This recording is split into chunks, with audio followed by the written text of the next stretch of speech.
Un peu. Non, si. Aussi la liquide. Un tout petit peu. Savons-le. Attention. Merry Christmas. Merry Christmas. Yes.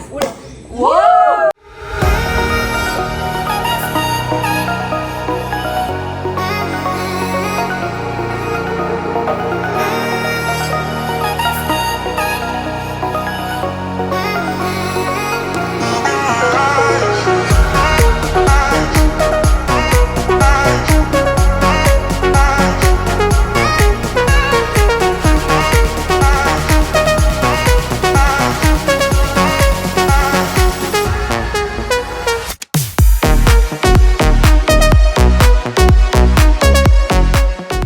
Jetzt muss ich mich direkt entschuldigen, es geht nur mit Sonnenbrille hier. Ja, es ist nämlich so sonnig hier auf den Philippinen, beziehungsweise genauer gesagt in Siargao, wo ich gerade bin.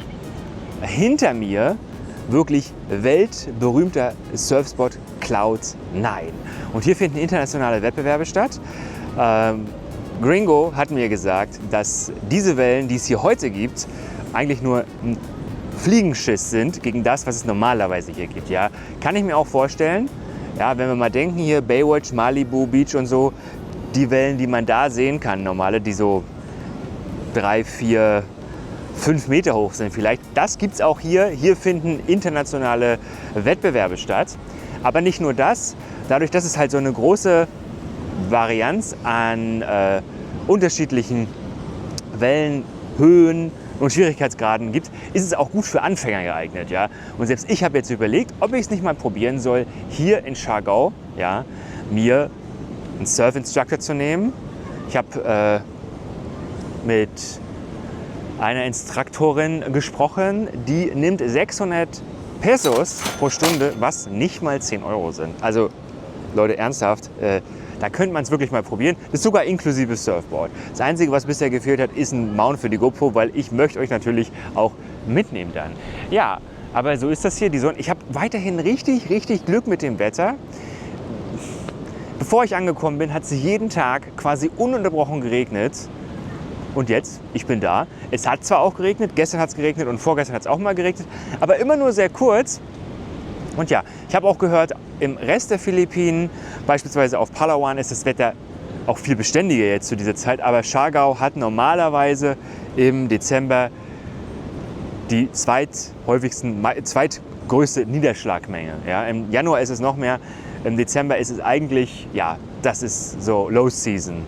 Hat vielleicht aber auch den Vorteil, dass man dann günstigere Unterkünfte bekommen kann. Ja, ich wechsle meine Unterkunft auch morgen. Dann geht es von meinem ersten Resort zum zweiten Platz, was mehr so eine Ferienwohnung ist, glaube ich, ein Bungalow in sehr naher Strandnähe. Genau, also mir gefällt es hier auf Siargao super gut. Und ich bin jetzt schon traurig, dass es dann in 12 Tagen, also knapp 2 Wochen, weggeht. Da geht es auf eine andere Insel, nach Negros, auch Philippinen. Wird sicherlich auch spannend. Noch weniger touristisch, denn Siargao, muss man sagen, ist ja trotzdem eine Touristeninsel. Auch wenn ich ganz ehrlich sagen muss, ich vorher noch nichts davon gehört hatte, bevor ich mich schlau gemacht habe. Ja. Man kennt halt Palawan, Bohol und keine Ahnung, wo wart ihr auf den Philippinen schon oder wo wollt ihr mal hin? Schreibt es doch am besten auch mal in die Kommentare.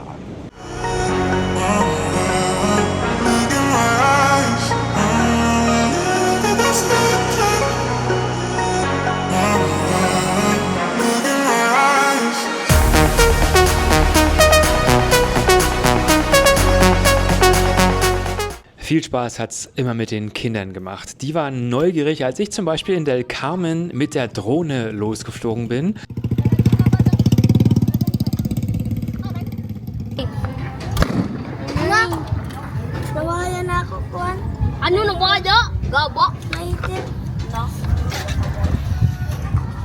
Und sie haben uns auch ganz begeistert gezeigt, wie sie durch Verpuffung von Alkohol Kanonen bauen, die richtig laut knallen.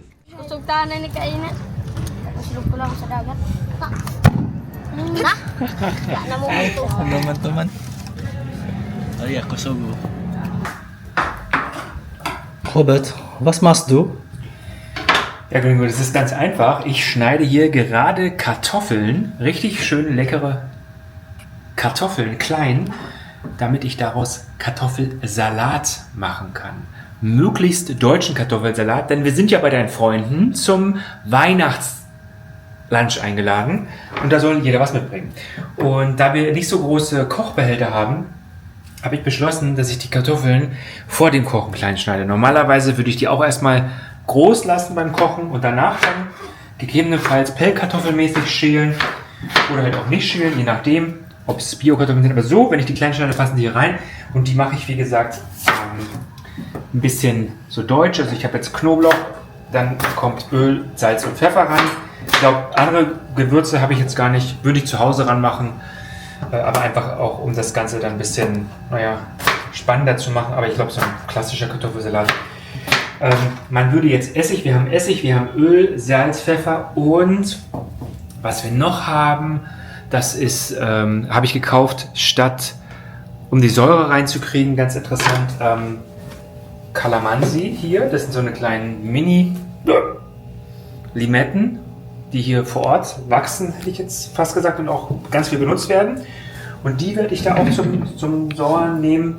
Dann gibt es einen Apfel. Sind jetzt nicht so klassische deutsche Äpfel, weiß nicht, ob die aus China kommen oder so, in Plastik verpackt. Andere hatte ich nicht. Eine Zwiebel gibt es auch dazu. Und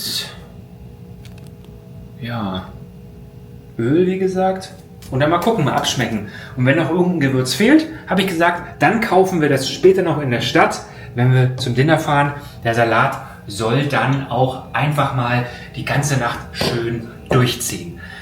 Was gab es bei euch zum Weihnachtsdinner, beziehungsweise wie mögt ihr euren Salat am liebsten? Ich natürlich vegan. Ja, und jetzt sind die Kartoffeln gekocht. Gringo schneidet hier Äpfel klein, also auch die gehören an den Kartoffelsalat. Und hier lecker, also saure Gurken und Zwiebeln. Das wird sicherlich lecker.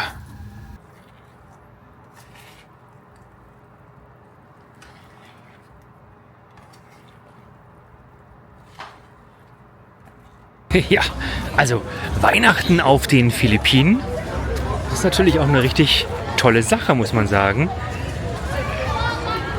Es handelt sich hierbei nämlich um ein sehr gläubig-katholisches Land, ja, und dementsprechend wird auch Weihnachten gefeiert. Und das in allen Facetten. Also die Menschen gehen hier zur Kirche und sie schmücken auch. Sehr schön. Also Weihnachtsstimmung, die misst man auf jeden Fall nicht, wenn man hier auf Siargao bei 28 Grad Heiligabend verbringt. Hier ist auf jeden Fall ordentlich was los, kann ich euch sagen, vor der Kirche und in der Kirche von General Luna. Messe scheinbar.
Und dann war es soweit. Wir wollten Heiligabend richtig schön essen gehen, denn da macht man was Besonderes.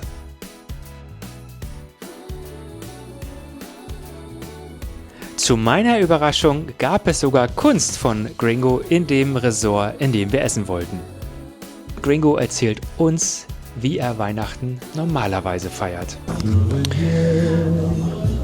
Now, while we are here waiting for our Christmas menu, I can ask Gringo the question, how he is celebrating Christmas normally in the Philippines. It's a question. How you celebrate Christmas in the Philippines? It's, well, traditionally, Philippines in general,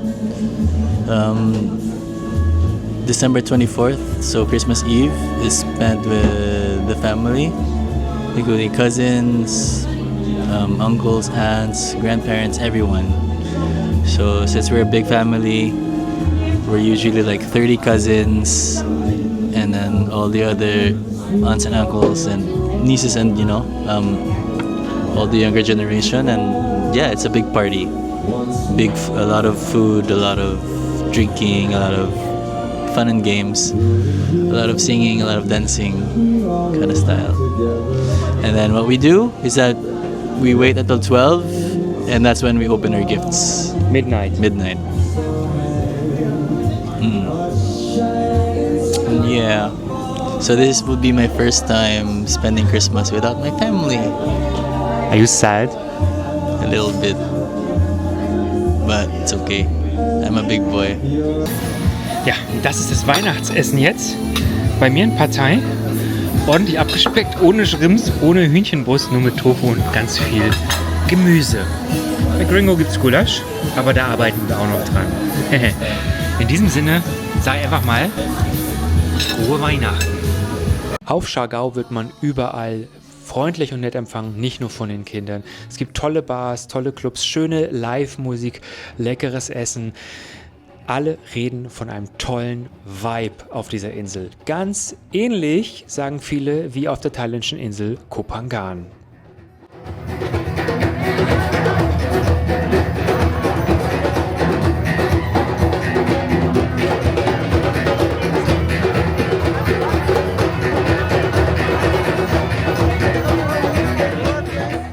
Und vielleicht liegt es auch daran, dass überall Musik spielt.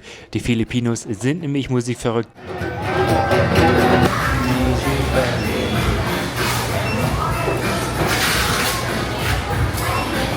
Übrigens sind die kleinen Shops auch eine Empfehlung. Da gibt es auch meine Lieblingserdnussbutter.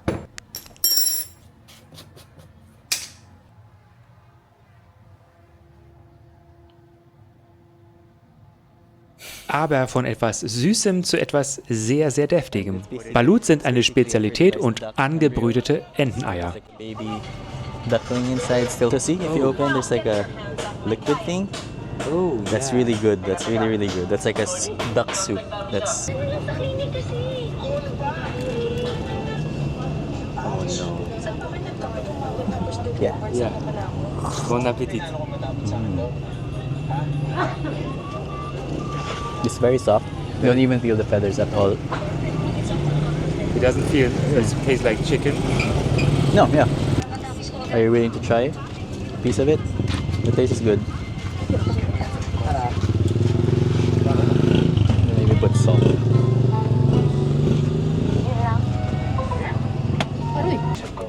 I don't know why I'm doing this, but Yeah. I'm very curious about it.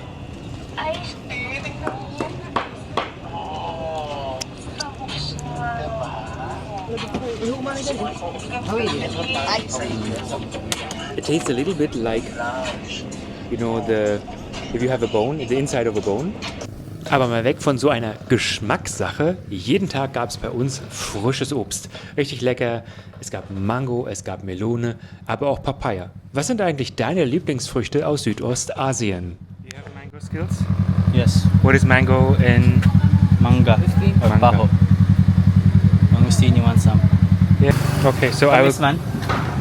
Yeah. And then I pay.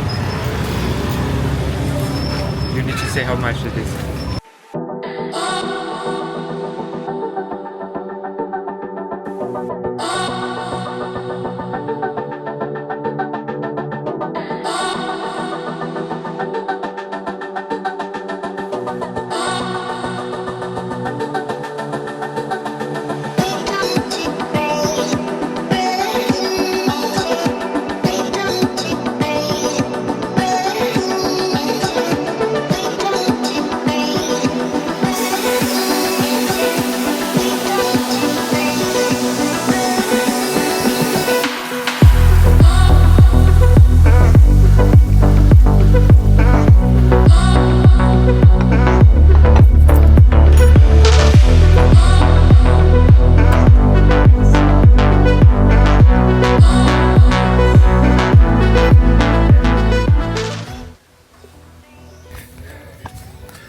Heute quasi mal mit Gartenbesichtigung, Naturlehrfahrt. Wir lernen einiges über Heilpflanzen der philippinischen Inseln und bekommen auch schöne Ausblicke hier auf Siargao. Hi.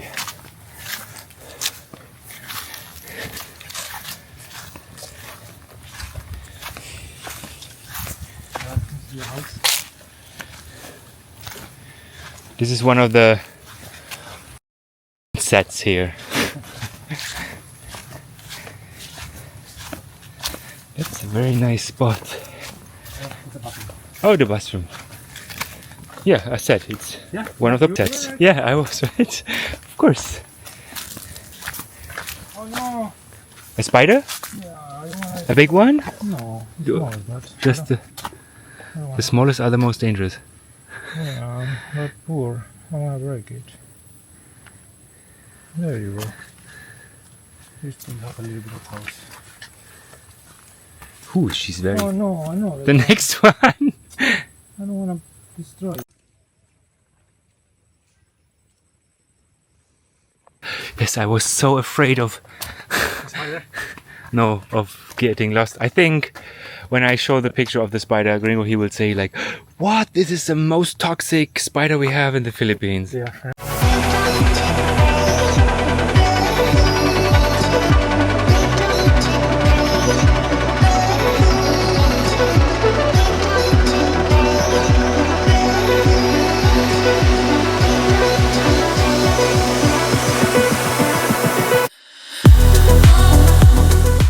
Mal wieder einen ganz schönen Strand hier entdeckt auf Siargao. Heißt auch Secret Beach, ist aber diesmal an einer ganz anderen Ecke, aber ähnlich geheimnisvoll, hätte ich fast gesagt. Nicht viel los. Sieht man hier, kaum Menschen zu sehen. Ich sehe hier am Strand insgesamt im Wasser und am Strand vielleicht 10 bis 15 Menschen. Ja, und das darf sich dann tatsächlich auch Secret Beach nennen, finde ich. Sind auch ein paar Surfer da, allerdings hat gerade schon jemand von hier gesagt, fürs Surfen ist jetzt zu dieser Uhrzeit nicht mehr so richtig geeignet. Aber man kann sich hier hinlegen, man kann mal kurz reingehen, sich abkühlen, einfach mal genießen zwischen den Kokosnusspalmen und. Und ich werde, glaube ich, jetzt einfach mal die Drohne kurz steigen lassen. Einfach den Abend ausklingen lassen. Hier am Secret Beach.